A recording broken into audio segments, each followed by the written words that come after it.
പ്രതിമാസ പ്രഭാഷണ പരിപാടി സംഘടിപ്പിച്ചു.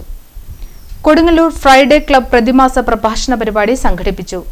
MIT ഹാളിൽ നടന്ന പരിപാടിയിൽ കൊടുങ്ങല്ലൂർ അസ്മാബി കോളേജ് പൊളിറ്റിക്സ് വിഭാഗം മേധാവി ഡോക്ടർ സനന്ദ് C. സദാനന്ദ് പശ്ചിമേഷ്യയിലെ സാമ്രാജ്യത്വ തിരിച്ചടികൾ എന്ന വിഷയത്തിലും NM ഹുസൈൻ സയണിസത്തിന്റെ കാണാച്ചരടുകൾ എന്ന വിഷയങ്ങളിലും പ്രഭാഷണം നടത്തി.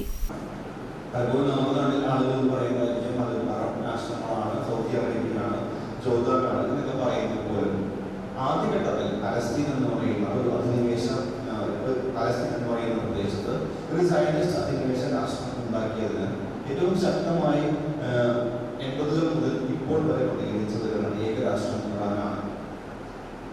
ആദ്യ സമയത്ത് അറബ് രാഷ്ട്രങ്ങൾ യുദ്ധം ചെയ്യുന്നു, 67 യുദ്ധം ചെയ്യുന്നു, 70 മുതൽ യുദ്ധം ചെയ്യുന്നു. ഈ യുദ്ധത്തോടുകൂടി അറബ് രാഷ്ട്രങ്ങൾക്ക് മനസ്സിലായി ഇസ്രായേലിനോട് പരാജയപ്പെടാൻ സാധ്യമല്ല. അത് മാത്രമല്ല, വലിയ നഷ്ടം ഉണ്ട് എന്നുള്ളതുകൊണ്ട് തന്നെ പിന്നീട് കാലങ്ങളായിട്ട് ഈ അറബ് രാഷ്ട്രങ്ങൾ അവരുടെ ഇസ്രായേലിനുള്ള നിലപാടുകൾ മയപ്പെടുത്തുന്ന കാഴ്ചയാണ് കണ്ടിട്ടുള്ളത്.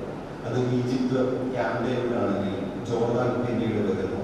ഇപ്പൊ ഏറ്റവും പുതിയതായിട്ട് എബ്രഹാം അക്കോർഡ്സ് വഴി മറ്റു രാഷ്ട്രങ്ങൾ, സൗദി അറേബ്യ പോലും ഇസ്രായേലുമായി ബന്ധത്തിലെത്തുന്ന സമയത്താണ് ഈ എടുത്താക്രമണം ഉണ്ടായിട്ടില്ല എന്നുള്ളത്.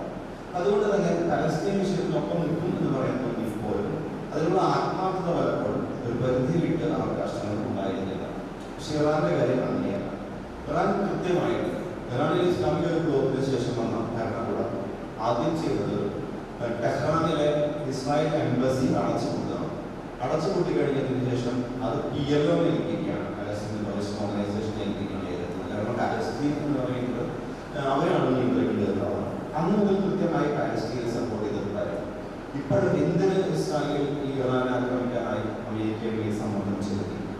ഇതിനുള്ള പ്രധാനപ്പെട്ട കാരണം ആ മേഖലയിൽ ഇസ്രായേലിന്റെ പ്രധാന ശത്രു എന്ന് പറയുന്നത് ഇറാനാണ്.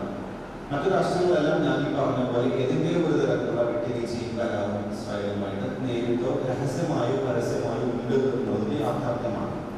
പക്ഷേ ഇറാന്റെ പ്രോക്സികൾ എന്ന് പറയും, ഇറാൻ ഫണ്ടിലിരുന്ന ഇറാനുമായി ബന്ധപ്പെട്ട സംഘടനകൾ, ഹമാസ് നമുക്കറിയാം, ഹമാസാണ് ഗസയിൽ പ്രവർത്തിച്ചിരുന്നത്, ഹിസ്ബുള്ള ലെബനനിലുള്ള doctor KA Nawaz, AK Abdul Samad, Muhammad Basheer, Muhammad Ashraf KM, Anas Nadvi, Rasheed master, Sakeer Hussain, professor doctor KP Sumedhan എന്നിവർ സംസാരിച്ചു.